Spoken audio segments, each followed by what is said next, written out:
മിശിഹായിൽ എത്രയും സ്നേഹമുള്ളവരെ, വിശുദ്ധ മത്തായിയുടെ സുവിശേഷം 21-ാം അധ്യായം യേശുവിൻ്റെ ജെറുസലം പ്രവേശനമാണ്. ജെറുസലം പ്രവേശനത്തിൽ യേശുവിന് 2 തരത്തിലുള്ള സ്വീകരണമാണ് കിട്ടുന്നത്.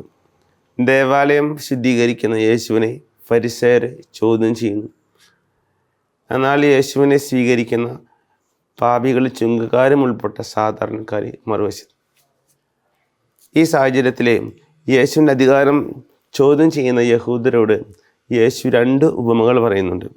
ഒന്ന് 2 പുത്രന്മാരുടെ ഉപമ, 2 മുന്തിരിത്തോട്ടത്തിലെ കൃഷിക്കാരുടെ ഉപമ.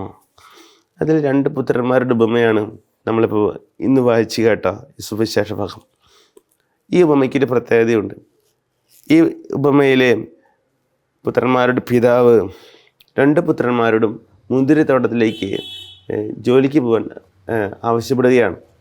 ഈ മുന്തിരിത്തോട്ടം ദൈവരാജ്യത്തിൻ്റെ പ്രതീകമാണ്. വിളവധികം, വേലക്കാർ ചുരുക്കം.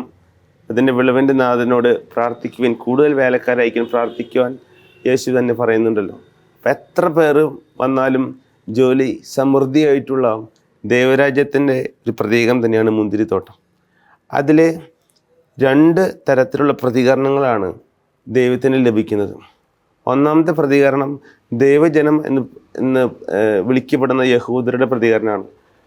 പ്രത്യക്ഷത്തിലെ എല്ലാ കാര്യങ്ങളും തിരഞ്ഞെടുക്കപ്പെട്ട ജനമാണെന്ന് തോന്നുന്നുണ്ടെങ്കിലും അവർ ദൈവത്തോട് ഹൃദയപൂർവ്വമായിട്ടുള്ള ഐക്യം കാത്തു സൂക്ഷിക്കുന്നില്ല. അവർക്കിഷ്ടമുള്ള ചില നിയമങ്ങൾ മാത്രം നോക്കുകയും എന്നാൽ യഥാർത്ഥത്തിൽ ദൈവത്തിൻ്റെ മകനായ യേശു ക്രിസ്തുവിനെ സ്വീകരിക്കാതിരിക്കുകയും ചെയ്യുന്ന ഒരു നിലപാടാണ് അവർ എടുത്തിട്ടുള്ളത്.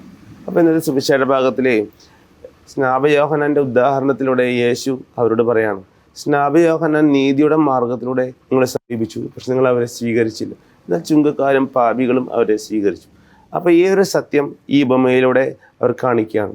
മൂത്ത മകനോട് മുന്തിരിത്തോട്ടത്തിലേക്ക് ജോലിക്ക് പോകാൻ പറയാണ്. അവൻ പോകാമെന്ന് പറയുന്നു, പക്ഷെ അവൻ പോകുന്നില്ല. രണ്ടാമത്തെ മകൻ മനസ്സില്ല എന്ന് പറഞ്ഞു, പക്ഷെ പിന്നീടുള്ള വാചകം അവൻ പശ്ചാത്തപിച്ച് മുന്തിരിത്തോട്ടത്തിലേക്ക് പോയിരുന്നു. അപ്പോൾ ഇതിൽ ആരാണ് യഥാർത്ഥത്തിൽ ദൈവത്തിൻ്റെ ഇഷ്ടം നിറവേറ്റിയത്? രണ്ടാമൻ എന്നുള്ള ഉത്തരമാണ്. ഇന്നത്തെ സുവിശേഷ ഭാഗം നമ്മളോടും ചോദിക്കുന്ന ചോദ്യം ഇതാണ്: എന്തൊക്കെ വാഗ്ദാനങ്ങൾ നമുക്ക് ദൈവത്തോട് നമ്മൾ കൊടുത്തിട്ടുണ്ട്? ഈ വാഗ്ദാനങ്ങൾ കൊടുക്കുക മാത്രം ചെയ്യുന്നവരായി നമ്മൾ മാറുന്നുണ്ടോ? നമ്മളത് പാലിക്കുന്നുണ്ടോ? മാമോദിസ സ്വീകരിച്ച സമയത്ത് നമ്മുടെ തലതൊട്ടപ്പനും തലതൊട്ടമ്മയും നമ്മളോട് പറഞ്ഞു, നമുക്ക് വേണ്ടി പറഞ്ഞു, പിശാചനെയും അവൻ്റെ പാപമാർഗങ്ങളെയും ഉപേക്ഷിക്കുന്നു, യേശു ക്രിസ്തുവിനെ രക്ഷകനായി സ്വീകരിക്കുന്നു.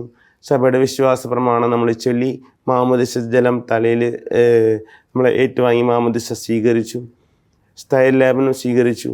കുംഭസാരത്തിൻ്റെ സമയത്ത് മനസ്സാപ്രകാരം ചൊല്ലി പറഞ്ഞ ഏതെങ്കിലും ഒരു പാപം ചെയ്യുന്നതിനേക്കാൾ മരിക്കുവാനും തയ്യാറാണെന്ന് പറഞ്ഞു.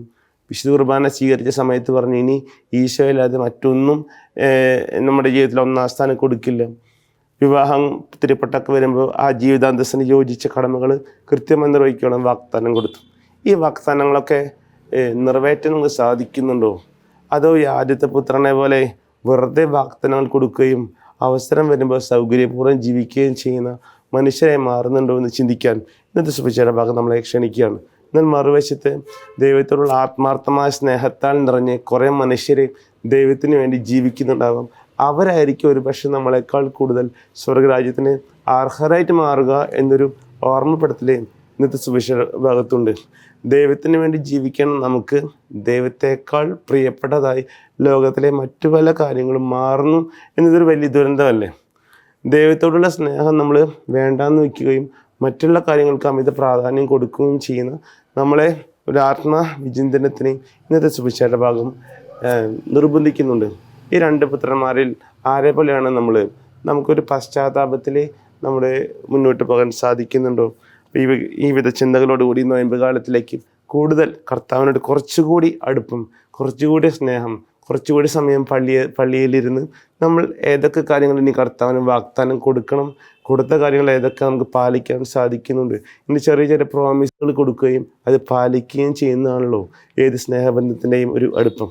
അപ്പോൾ കർത്താവിനോട് കൂടുതൽ പ്രോമിസുകൾ കൊടുക്കാനും അത് പാലിക്കാനും എല്ലാവർക്കും സാധിക്കട്ടെ എന്ന് പ്രത്യേകമായി പ്രാർത്ഥിക്കുന്നു.